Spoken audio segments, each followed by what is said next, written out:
Hello. Parker को कभी उम्मीद नहीं थी कि वह एक 18 वर्षीय सुंदर युवती के साथ प्यार की चिंगारी महसूस करेगा। अपने नए लेखन को प्रेरणा देने के लिए वह रोजाना बगीचे में बैठता था, अपनी रचनात्मकता को फिर से जागृत करने की कोशिश करता। लेकिन अब उसकी जलती हुई लेखन भावना कहीं खो गई थी, क्योंकि उसका मन बार बार रीटा की छवि से भर जाता। एक हल्की सी छुअन भी पार्कर को अनायास मुस्कुरा देती। एक दिन जब पार्कर अपने काम में डूबा हुआ था, रीटा अचानक उसके पास आई। शायद यह उसकी मासूम उम्र का असर था। वह बिना झिझक पार्कर की गोद में बैठ गई। उसकी साफ सुथरी और मोहक मुस्कान को देखकर पार्कर के दिल में छिपी आग जैसे जाग उठी। जब रीटा के पास जाने की कोशिश करता है तो उसकी माँ उसे पकड़कर ले जाती है। इसके बाद के दिनों में रीटा और भी बेलगाम हो जाती है, यहाँ तक कि नाश्ते में बेकन खत्म होने पर भी पार्कर को कोई परवाह नहीं होती, क्योंकि रीटा की उपस्थिति ने हैम्बर को पूरी तरह कमजोर कर दिया है। रीटा की माँ भी पार्कर की ओर आकर्षित होती है, लेकिन के दिल पर उसकी माँ के प्यार का कोई असर नहीं पड़ता। ऐसा लगता है जैसे तीनों एक साथ बातचीत कर रहे हों, लेकिन पार्कर का ध्यान केवल रीटा पर होता है। यह स्थिति माँ में जलन पैदा कर देती है। वह गुस्से में रीटा के हाथ से गुड़िया छीनकर उसे फेंक देती है और उसे ऊपर जाकर सोने के लिए कहती है। लेकिन रीटा न तो ऊपर जाती है और न ही उसकी बात मानती है, अपनी बॉडी को जिद्दीपन से झटकते हुए, जबकि माँ पास में खड़ी होकर असहजता से टोक रही थी। माँ की यह कोशिश पार्कर की नजरों को रोकने में नाकाम रही। माँ को लगा कि यह ज्यादा दिन तक नहीं चलेगा और उन्होंने फौरन रीटा को शहर के बोर्डिंग स्कूल भेजने का फैसला कर लिया। रीटा के मन में अनिच्छा भरी हुई थी, फिर भी वह माँ की मर्जी के खिलाफ नहीं जा सकी। जब पार्कर को इस बात का पता चला तो वह खिड़की की तरफ दौड़ा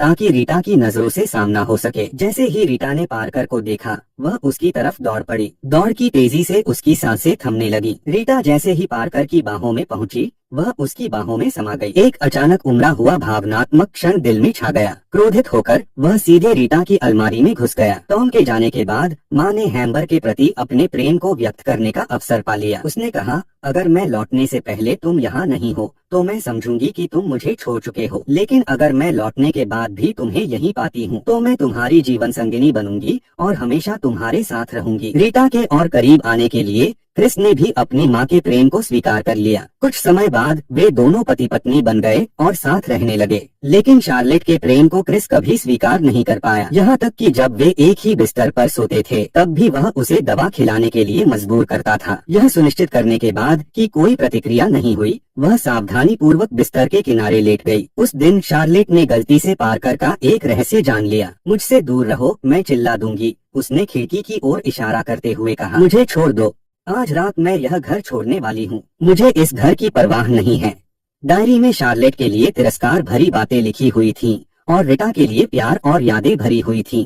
यह पढ़कर शार्लेट ने फैसला किया कि वह रीटा को अपने साथ ले जाएगी। उसने अपनी भावनाओं को शांत करने के लिए 1982 का एक गिलास रेड वाइन उठाया। तभी फोन की घंटी बजी। फोन पर किसी ने कहा कि शार्लेट का एक गंभीर सड़क दुर्घटना में निधन हो गया है। जब पार्कर दुर्घटना स्थल पर पहुंचा तो उसने देखा कि शार्लेट जमीन पर पड़ी हुई थी और हिलडुल नहीं रही थी। बाहर से वह अपनी पूरी कोशिश कर रहा था कि वह दुखी और हताश लगे ताकि पुलिस को कोई शक न हो, लेकिन अंदर से उसका दिल पहले ही कहीं और उड़ चुका था। उस दिन वह रीटा के स्कूल गया। लंबे समय के बाद रीटा को देखकर वह बहुत खुश हुआ, लेकिन जब रीटा ने अपनी माँ के बारे में पूछा तो पार्कर ने झूठ बोलते हुए कहा, माता पिता बीमार होने के कारण अस्पताल में भर्ती थे। के ने प्यार से रीटा के मोजे उतारे और बताया कि उसने अलग से एक कमरा बुक किया है। रात गहरी हो चुकी थी, लेकिन पार्क को नींद नहीं आ रही थी। वह धीरे धीरे रीटा के कमरे में चला गया और देखा कि रीटा पहले ही सो चुकी थी। वह सावधानी से उसके पास लेट गया। रीटा की करवट बदलने की आवाजें सुनकर के ने भी बमुश्किल रात बिताई। अगले दिन के रीटा को अपनी माँ से मिलने नहीं ले गया। रीटा को धीरे धीरे यह एहसास हुआ कि शायद उसकी माँ के साथ कुछ गंभीर हुआ है। आखिरकार के से यह छुपा नहीं गया और उसने रीटा को बताया कि उसकी माँ का निधन हो चुका है।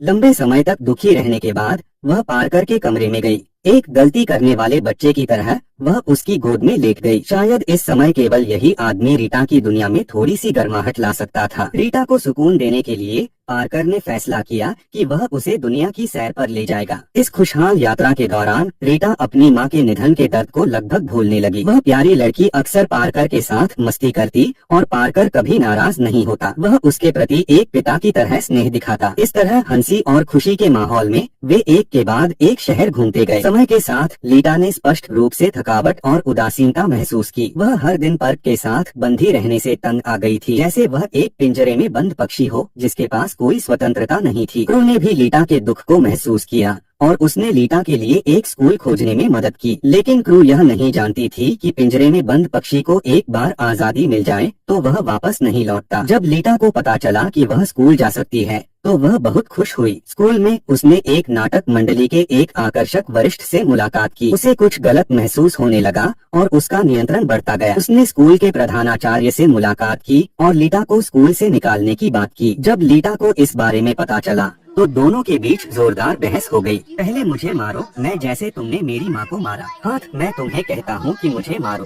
हाथ मैं तुम्हें कहता हूँ कि मुझे मारो। जब पैकर ने रीटा को पाया तो देखा कि वह एक अजनबी के साथ खुशी से फोन पर बात कर रही थी। पैकर के सवाल करने पर रीटा ने हल्के फुल्के अंदाज में समझाया कि वह केवल स्कूल का एक दोस्त है। पैकर ने ज्यादा नहीं सोचा, लेकिन वह यह नहीं जानता था कि एक बार दूरी पैदा हो जाए तो उसे फिर से पाटना असंभव हो जाता है। रीटा को अपने पास रखने के लिए पैकर ने एक लंबा रास्ता फिर से प्लान किया। रास्ते में पैकर ने देखा कि एक सफेद कार उनके पीछे आ रही है। घुमावदार रास्ते पर उस कार को पीछे छोड़ने के बाद जब वे ईंधन भरवा रहे थे तो पार्कर ने देखा कि रीटा एक अजनबी आदमी से बात कर रही थी। जब पार्कर वहां पहुंचा तो वह अजनबी गायब हो गया। ईर्ष्या और शक से भरे पार्कर ने एक बार फिर रीटा को थप्पड़ मारा। समय के साथ पार्कर का प्यार धीरे धीरे विकृत होता गया। अब तो वह रीटा को बाहर जाने से भी रोकने लगा और उसे कमरे में बंद कर देता था। एक दिन जब पार्कर फल खरीदकर घर लौटा तो उसने एक अविश्वसनीय दृश्य देखा। रीटा अस्त व्यस्त कपड़ों में बैठी थी। यह दृश्य पार्कर के लिए बेहद चौंकाने वाला था। इस वर्जित प्रेम ने पार्कर को अंदर तक झकझोर दिया। उसने रीटा से सवाल किया कि वह शख्स कौन था, लेकिन रीटा ने कुछ नहीं कहा। अपने जुनून और गुस्से के चलते पार्कर ने लंबी यात्रा के कारण लीटा को सर्दी लग गई। पार्क ने लीटा को अस्पताल पहुँचाया। अगले दिन जब पार्क लीटा से मिलने अस्पताल पहुंचा तो स्टाफ ने बताया कि उसे उसके चाचा लेकर चले गए हैं। पार्क यह अच्छी तरह जानता था कि लीटा का कोई चाचा नहीं है। यह सुनकर वह गुस्से में आकर डॉक्टर से झगड़ने लगा। इस तरह लीटा अचानक पार्क की दुनिया से गायब हो गई। अगले कुछ महीनों तक पार्क ने उसे ढूंढने की हर संभव कोशिश की, लेकिन लीटा का कोई पता नहीं चला। समय बीतता गया और 3 साल गुजर गए। पार्क अब भी लीटा को खोने के दर्द में डूबा हुआ था। फिर एक दिन पार्क को लीटा की तरफ से एक पत्र मिला। पत्र में लिखा था कि वह अब शादीशुदा है, लेकिन उसकी जिंदगी बहुत कठिनाई में गुजर रही है। उसने पार्क से कुछ पैसे भेजने की गुजारिश की। 3 साल बाद जब पार्क ने दोबारा लीटा को देखा तो वह पहले की तरह नहीं दिख रही थी। उसके चेहरे पर पहले जैसी रौनक नहीं थी, बल्कि समय और संघर्ष के निशान साफ झलक रहे थे। क्लर से पूछा गया कि उसने पहले क्यों छोड़ दिया। उसने कहा कि वह उस समय बहुत युवा थी और उसने सोचा था कि उसे अपनी जिंदगी के लिए सही साथी मिल गया है, लेकिन अंत में उसने पाया कि वह व्यक्ति एक लड़कियों के साथ खेल करने वाला पागल था। इससे वह भाग गई और अपने वर्तमान पति से शादी कर ली। लेकिन नाउम्मीद पार्कर ने लीटा से उसके साथ चलने की भीख मांगी। लीटा ने पूछा कि अगर वह उसके साथ वापस नहीं गई तो क्या उसे पैसे नहीं मिलेंगे। इस पर पार्कर ने सीधे अपनी सारी जमा पूंजी उठा ली। लीटा हमेशा की तरह इस स्थिति से बचने की कोशिश कर रही थी। क्लर यह अच्छी तरह समझ गया कि वह किसी ऐसे व्यक्ति को रोक नहीं सकता जो हमेशा अपनी दुनिया में रहता है। इस समय वह केवल जल्द से जल्द वहाँ से निकलना चाहती थी। वह लड़की जो अब फिर से पहले जैसी चुलबुली और प्यारी बन गई थी। उसने तय किया कि वह लीटा के लिए कुछ करेगी। इसके बाद उसने उस दरिंदे को ढूंढ निकाला जिसने उस लड़की के साथ खिलवाड़ किया था और उसे गोली मार दी। फिर वह अपनी पुरानी कार में बिना किसी मंजिल के सड़क पर चलने लगी, जब तक कि उसने अपनी गाड़ी लीटा के जन्मस्थान के छोटे से कस्बे के ऊपर रोक दी, वहीं जहां उसका प्यार शुरू हुआ था। क्लेयर का दिल पूरी तरह टूट चुका था। वह इस बात से उदास नहीं थी कि लीटा अब उसके साथ नहीं थी, बल्कि इस बात से कि अब इन हंसी खुशी के पलों में लीटा की आवाज नहीं थी। सच्चे प्यार में सम्मान और समझ जरूरी है, न कि अधिकार और नियंत्रण। जब प्यार एक बंधन बन जाता है तो वह अपनी असली खो देता है। इसके बाद सिर्फ दुख और पछतावा रह जाता है।